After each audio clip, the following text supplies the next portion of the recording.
নির্মাণীয়মান বাড়ির কাজ দেখতে এসে মৃত্যু হলো ইসিএল কর্মীর। মৃতের নাম কাজল ঘোষ। খুনের অভিযোগ পরিবারের। বুধবার সন্ধ্যা 7টা নাগাদ লাউদোহা গ্রাম পঞ্চায়েতের কালীপুর গ্রামে রহস্যজনকভাবে মৃত্যু হয় কাজল ঘোষ নামে এক ব্যক্তির।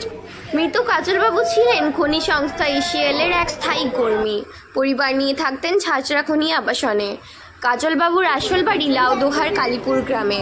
বেশ কিছুদিন আগে গ্রামে তিনি একটি পাকা বাড়ি নির্মাণের কাজ শুরু করেন। প্রতিদিন বিকেল বেলায় ঝাঁঝরা থেকে গ্রাম আসতেন বাড়ির কাজ দেখাশোনার জন্য। বুধবারও তিনি গ্রামে আসেন, তবে রাত্রি 8টা নাগাদ তার মৃতদেহ উদ্ধার হয় ওই নির্মাণ বাড়ির ভেতর থেকে। মৃত কাজলবাবুর ছেলে ধ্রুব ঘোষ জানান, সন্ধেবেলার পর থেকে বেশ কয়েকবার বাবাকে ফোন করি, কিন্তু ফোন সুইচ অফ ছিল। সেই কারণে রাত 8টা নাগাদ কালীপুর গ্রামে বাবার খোঁজে আসি। দেখি বাবা বাড়ির মধ্যে ওই চৈতন্য অবস্থায় পড়ে রয়েছেন। মাথার পেছনে রয়েছে আঘাতের চিহ্ন। দুর্গাপুর ফরিদপুর ব্লক স্বাস্থ্য কেন্দ্রে নিয়ে গেলে সেখানকার চিকিৎসকরা বাবাকে মৃত বলে ঘোষণা করেন। কেউ বা কারা সম্ভবত গুলি করে বাবাকে খুন করেছে বলে মনে হচ্ছে, ধ্রুব জানান। পাশাপাশি ধ্রুব জানান, বাবার মোবাইল ফোনের হাতের আঙুলের সোনার আংটি পাওয়া যায়নি। খবর পেয়ে ঘটনাস্থলে আসেন লাউদোহা থানার পুলিশ। ময়না তদন্তের জন্য রাতেই দেহটি নিয়ে যাওয়া হয় থানাতে। মৃত্যুর কারণ জানতে ঘটনার তদন্ত শুরু হয়েছে বলে জানান থানার এক আধিকারিক।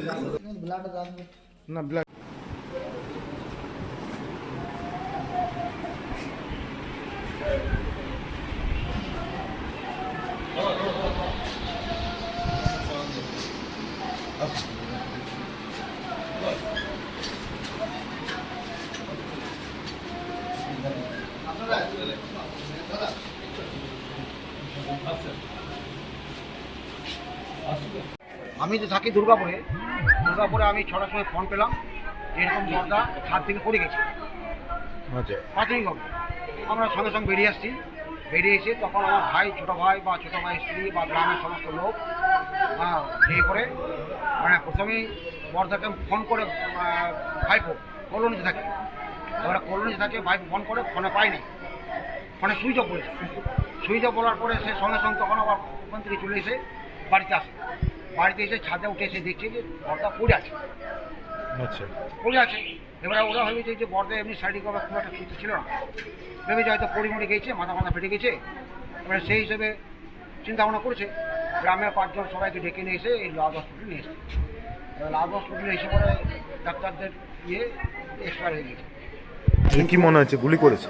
হ্যাঁ, না ডাক্তাররা তেমন কোনো কমেন্ট কিছু করে না, ডাক্তাররা শুধুমাত্র বলছে যে এক্সপায়ার হয়ে গেছে।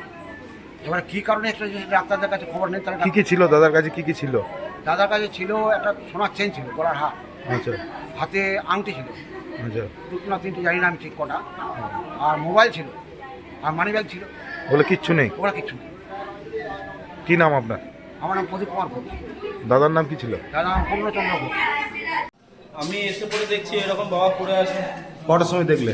8টা নাগাদ। তার আগে যোগাযোগ হয়নি কিছু? না, তার আগে ফোন করেছিলাম আমি 3-4 বার, তো ফোনে কিছু মানে পাওয়া যায়নি, ফোন সুইচ অফ হয়েছিল। ওইটার জন্য আমি দেখতে এলাম। কি দেখলে এসে দেখলাম বাবা এরকম পড়ে আছে। তারপর সবাইকে নিয়ে গিয়ে আমি হসপিটালে নিয়ে গেলাম, তখন অত কিছু দেখিনি যে মোবাইল নেই বা কিছু নেই, সেই সব কিছু দেখিনি সেই মুহূর্তে।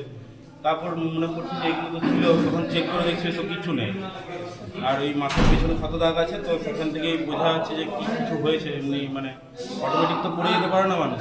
কি সন্দেহ করছেন? হ্যাঁ, কি মনে হচ্ছে? কি করছেন? কি মনে হচ্ছে? কেউ মেরেছে সেই সন্দেহ।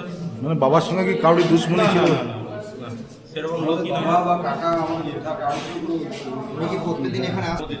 আজকে কি এরকম একটা ঘটনা ঘটার পর কি আমরা না, এইরকম কিছু কাউকে সন্দেহ করার মতো কিছু নেই, কিছু হয়নি সেরকম। কারোর সাথেই বাবার কোনোদিনই মানে খারাপ সম্পর্ক ছিল না যে এরকম কিছু ঘটনা। কিন্তু এটা মানে শিওর মানে কেস মেরে দিয়েছে? মেরে দিয়েছে।